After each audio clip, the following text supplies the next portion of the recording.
In a small coastal town where the waves kissed the shore and life moved at a gentle pace, there lived a woman who preferred simplicity over fame. She wasn't someone you'd notice in a crowd, just an ordinary person with an extraordinary secret buried deep beneath her quiet demeanor. Her days revolved around books, kids, and helping others, but destiny had other plans for her. This woman spent most of her time working as a librarian in the heart of the town. The library was more than just a workplace, it was her sanctuary. Surrounded by shelves stacked high with stories of adventure, love, and triumph, she found comfort in knowing that every book held lessons about life. But little did anyone know, her own life was about to turn into a tale worth telling. Her father had been a self-made man, a visionary who built his fortune through smart decisions and hard work. He wasn't flashy or loud about his success, much like his daughter. When he passed away years ago, he left behind not only memories, but also something far greater: ownership of a major stake in one of the biggest banks in the country. However, this detail remained unknown to almost everyone, including the townsfolk who saw her as nothing more than a kind soul always ready to lend a hand. For years, she never gave much thought to her inheritance. Money didn't define her happiness, and she believed in living within her means. That is, until trouble started brewing in her close-knit community. Local businesses, owned by friends and neighbors, began struggling due to financial hardships. Families faced uncertainty, and the once vibrant streets grew quieter. Seeing the pain around her stirred something inside her. She realized that if she could tap into even a fraction of what her family's legacy offered, she might be able to help those she cared about. The idea seemed simple enough: approach the bank, claim her rightful share, and use it to support her community. What she didn't anticipate was how daunting and ultimately transformative this journey would become. Little did she know, stepping into the world of wealth and power would expose her to challenges she couldn't have imagined. With determination burning in her heart, she gathered all the documents her father had left behind. They were old, slightly faded, but undeniably real. Clutching them tightly, she made up her mind to visit the towering skyscraper that housed the bank's headquarters. As she stood outside the building, looking up at its glass facade reflecting the sky, she felt a mix of nerves and resolve. This was no longer just about her, it was about doing right by the people who mattered most. Though she didn't realize it yet, this decision would change everything. It would take her from being an unnoticed figure in a sleepy town to standing toe-to-toe with some of the most powerful individuals in the business world. And while laughter and ridicule awaited her inside those polished doors, so too did courage, resilience, and eventually, justice. The woman walked into the gleaming skyscraper, her heart pounding with a mix of hope and anxiety. The lobby was bustling with people in sharp suits, their polished shoes clicking against the marble floor. She felt out of place in her simple outfit, a plain blouse and skirt, but she reminded herself why she was there. This wasn't about fitting in, it was about doing what was right. She approached the front desk, where a young receptionist greeted her with a polite smile. "How can I assist you today?" The receptionist asked, glancing at her briefly before returning to typing on the computer. "I'm here to speak with someone about my ownership claim," the woman replied, her voice steady despite the nerves bubbling inside her. She placed the folder containing her documents on the counter, hoping it would add weight to her words. The receptionist's smile faltered for a moment, then returned, wider this time. "Ownership claim? Let me see if someone can help you." The woman waited as the receptionist made a call, whispering into the phone. A few minutes later, another staff member appeared. A man in his mid-30s wearing an expensive suit that screamed confidence. He introduced himself as a junior manager and led her to a small meeting room down the hall. Inside, the atmosphere was cold and impersonal. The walls were bare except for a clock ticking loudly, marking each second of silence. The manager sat across from her, flipping through the documents she had brought. His expression shifted from curiosity to disbelief, and finally, amusement. "These papers look old," he said, raising an eyebrow. "Are you sure they're still valid?" "They're real," she insisted, leaning forward slightly. "My father left these shares to me.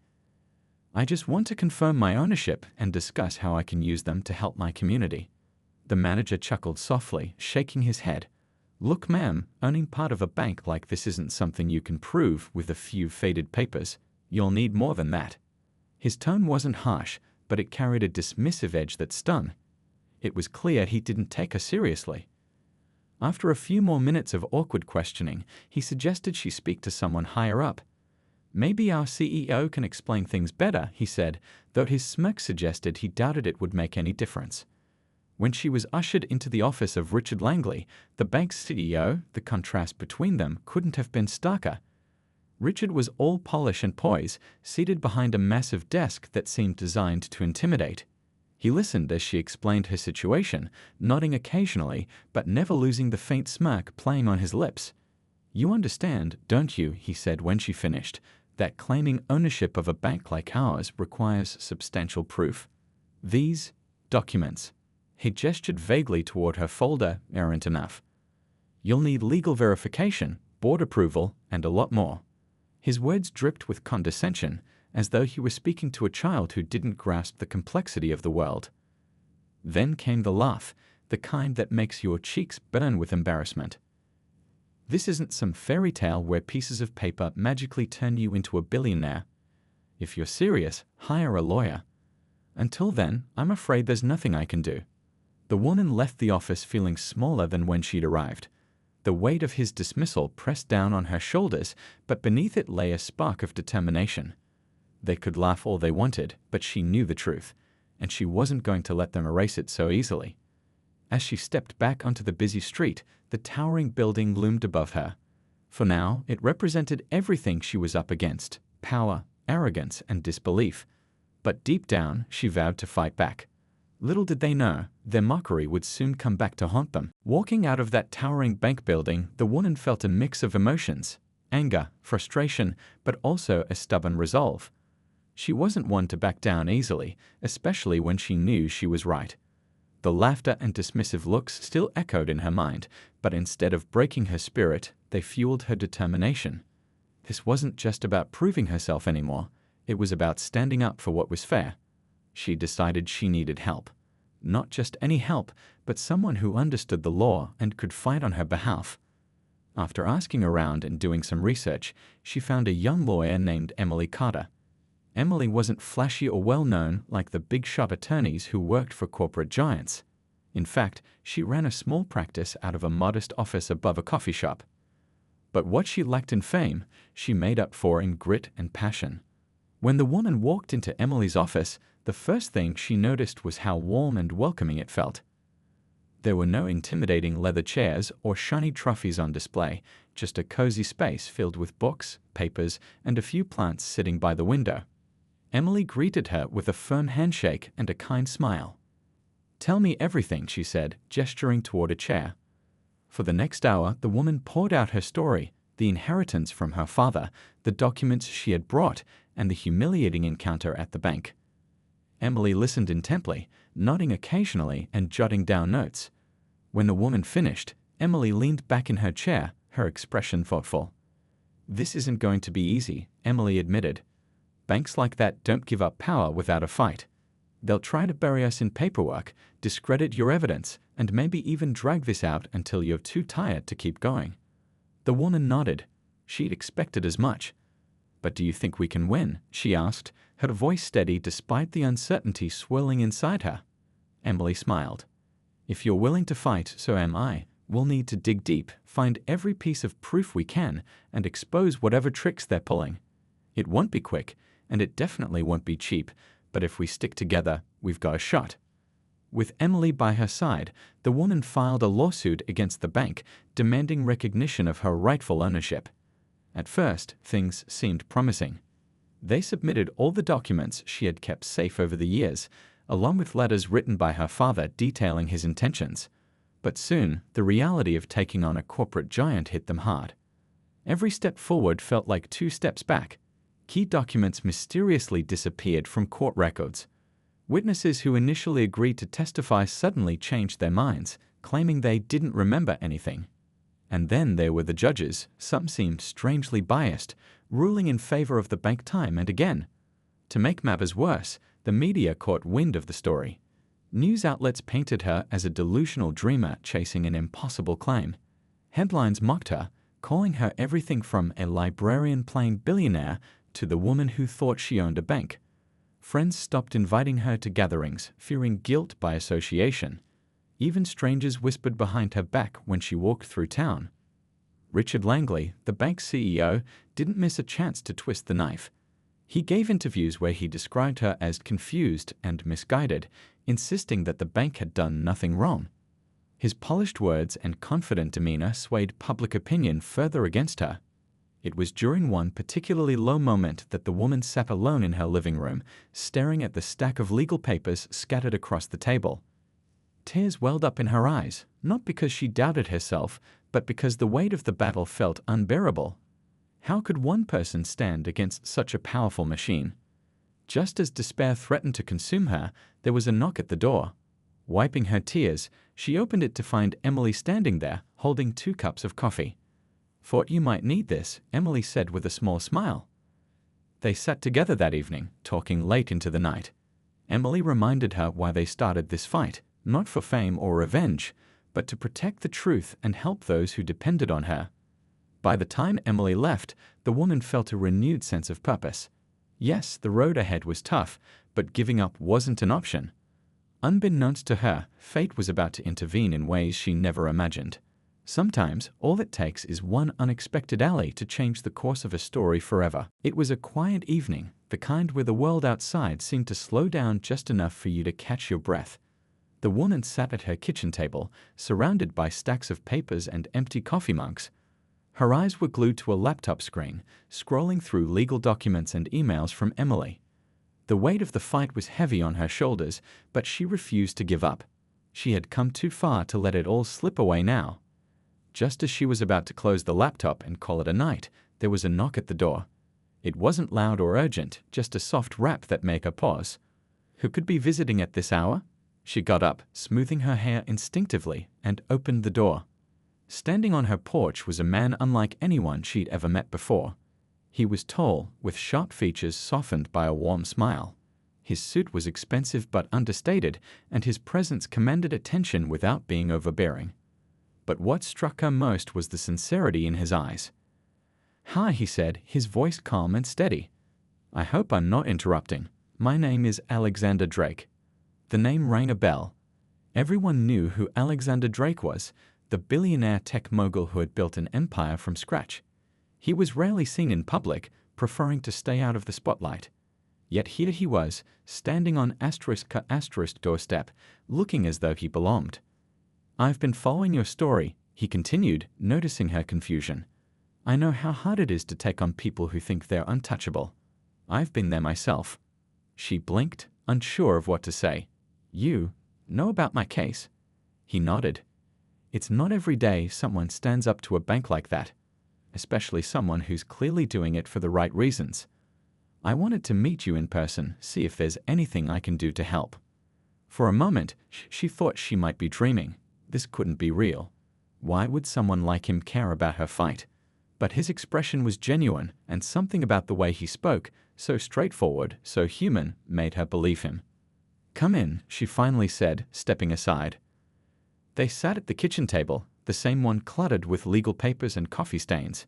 She poured him a cup of tea, and they talked late into the night. Alexander listened intently as she explained everything: the dismissive laughter at the bank, the missing documents, the biased judges, the media ridicule.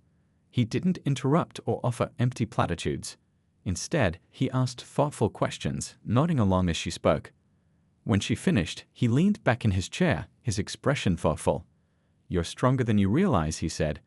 "But strength alone isn't always enough when you're fighting against people who don't play fair. Let me help you." She hesitated.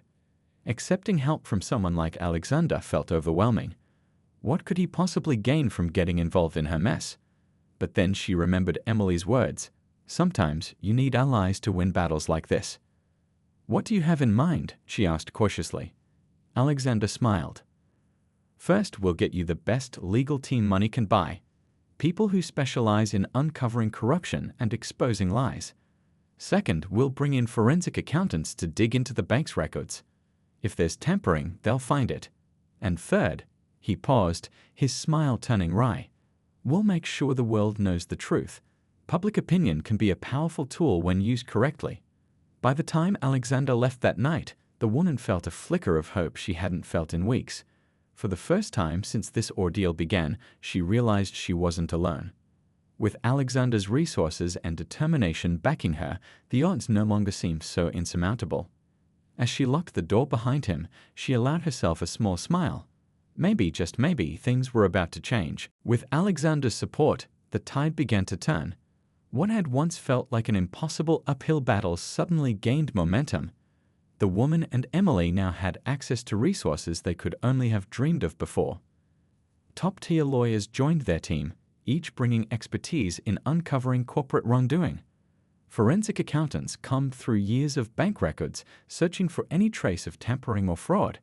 And behind it all was Alexander, quietly steering the ship with his calm confidence and unwavering belief in justice. The first major breakthrough came when one of the forensic accountants discovered something shocking: key documents that proved her ownership had been deliberately altered. Someone within the bank had gone to great lengths to erase her name from shareholder records. It wasn't just carelessness, it was a calculated effort to keep her out. But the evidence didn't stop there. As the team dug deeper, they uncovered emails between Richard Langley, the bank's CEO, and several high-ranking executives. These emails revealed not only their awareness of her claim, but also their coordinated plan to discredit her. They joked about how ridiculous she looked walking into the bank with her old papers, mocking her simplicity as if it made her case less valid. When these findings were leaked to the press, the story exploded. Journalists who had previously dismissed her as delusional scrambled to write follow-up pieces exposing the bank's unethical behavior. Headlines shifted dramatically, from mocking her to accusing the bank of corruption and cover-ups. Protesters gathered outside branches, holding signs that read, "Justice over greed," and "We believe her." Richard Langley tried to defend himself, appearing on news shows and giving interviews where he denied everything. But his polished explanations rang hollow against the mountain of evidence piling up against him. His attempts to shift blame only made him look more desperate, and public opinion turned sharply against him. Meanwhile, the woman found herself thrust into the spotlight in ways she never expected. Reporters camped outside her home, eager to hear her side of the story. At first, she avoided them, unsure of what to say. But Alexander encouraged her to speak up. "This isn't just your fight anymore," he told her. "It's about showing people that truth and integrity still matter." Taking his advice, she gave her first televised interview.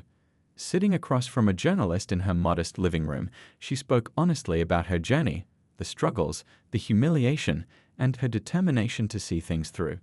She talked about why she was fighting, not for wealth or revenge, but because she believed in fairness and wanted to help others. Her words resonated deeply with viewers. People saw her not as a powerless librarian anymore, but as someone brave enough to stand up to injustice. Support poured in from all corners. Local businesses offered free services, strangers sent messages of encouragement, and even some former critics apologized for doubting her. As the legal process moved forward, the pressure on the bank grew unbearable. Executives resigned one by one, unable to face the mounting scrutiny. Richard Langley became increasingly erratic, lashing out during interviews and making reckless accusations. He accused the woman of orchestrating a smear campaign, claimed Alexander was using her for publicity, and even hinted at conspiracies involving rival banks. But none of it stuck. The more he spoke, the less credible he seemed. Finally, the day arrived when the case went to court. The courtroom was packed with reporters, spectators, and legal experts eager to witness the outcome.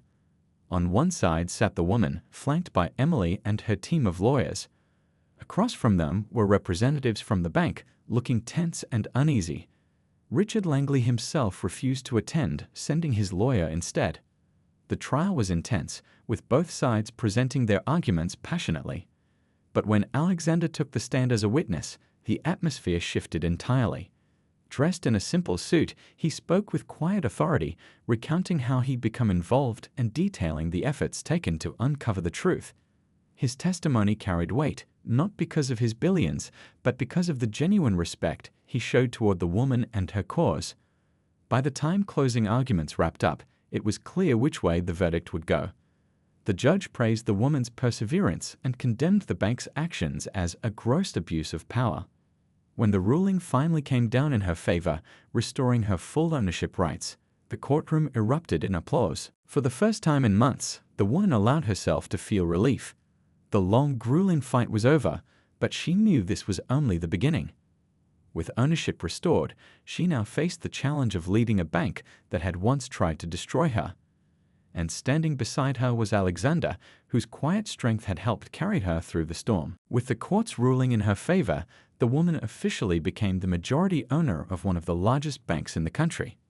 It was a moment that should have felt triumphant, but instead, it filled her with a mix of emotions: relief, pride, and an overwhelming sense of responsibility. This wasn't just about winning anymore, it was about proving that power could be used for good. Her first step was to clean house.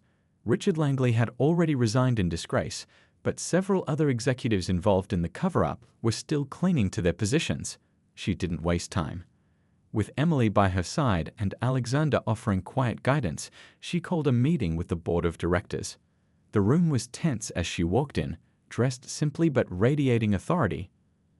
"I'm not here to punish anyone," she began, her voice steady. "But I am here to make sure this bank operates with integrity from now on. If you've done anything unethical or dishonest, now is your chance to step aside before we find out ourselves." The message was clear, and within days, more top-level staff resigned. Those who stayed were given strict instructions: no more shady deals, no more exploiting small businesses or vulnerable customers.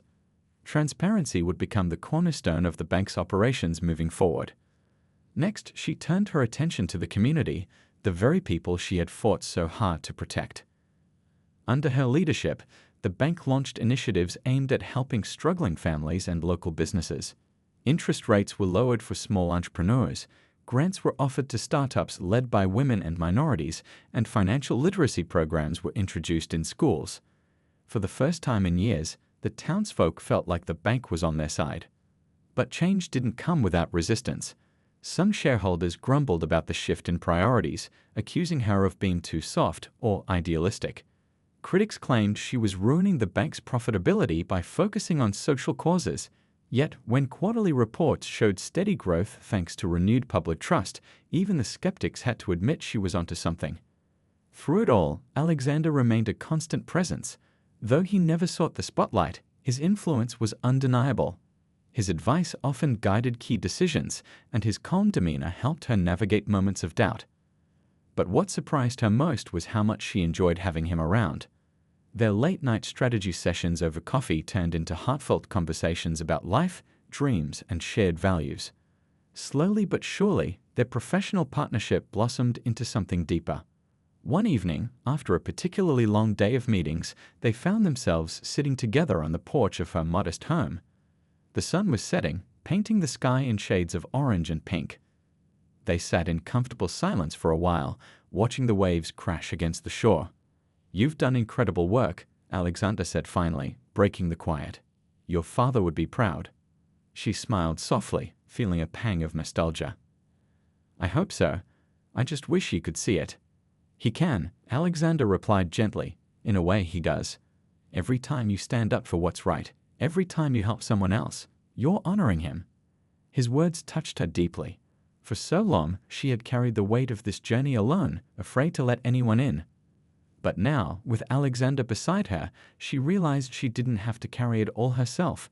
He believed in her, not because of what she owned or achieved, but because of who she was. As the weeks went by, their bond grew stronger. They weren't flashy or loud about their relationship. There were no red carpets or paparazzi chasing them. Instead, they found joy in simple moments, sharing meals, walking along the beach, or discussing ideas for making the world a little better. To outsiders, they seemed like an unlikely pair. A billionaire tech mogul and a small-town librarian turned bank owner. But to those who truly knew them, their connection made perfect sense. By the time the dust settled, the woman had transformed not only the bank, but also herself. She proved that true strength lies not in wealth or status, but in courage, compassion, and resilience. And with Alexander by her side, she discovered that love could bloom even in the unlikeliest of places, a reminder that sometimes the greatest victories are the ones we never saw coming. The transformation of the bank was nothing short of remarkable. Under her leadership, it became more than just a financial institution. It became a symbol of hope for the community. Local businesses that had once teetered on the brink of collapse were now thriving, thanks to fair loans and support programs.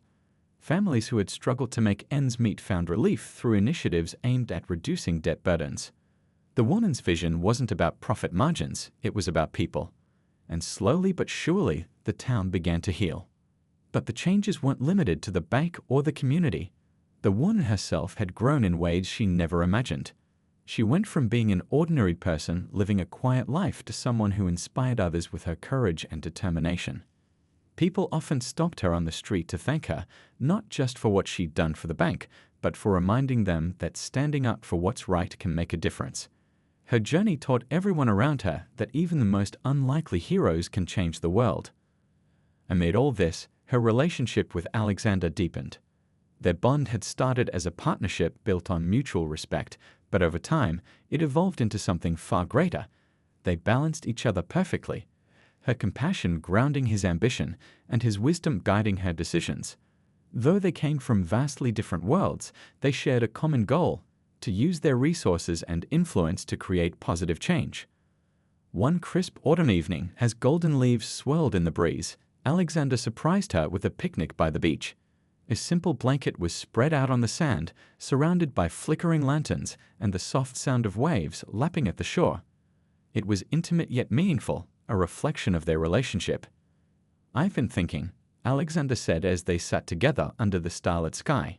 "You've changed so much, not just the bank, not just the town, but me too." She smiled, tilting her head slightly. "How did I change you?" "You showed me what really matters," he replied, his voice warm and sincere. "Before I met you, I thought success was about building empires.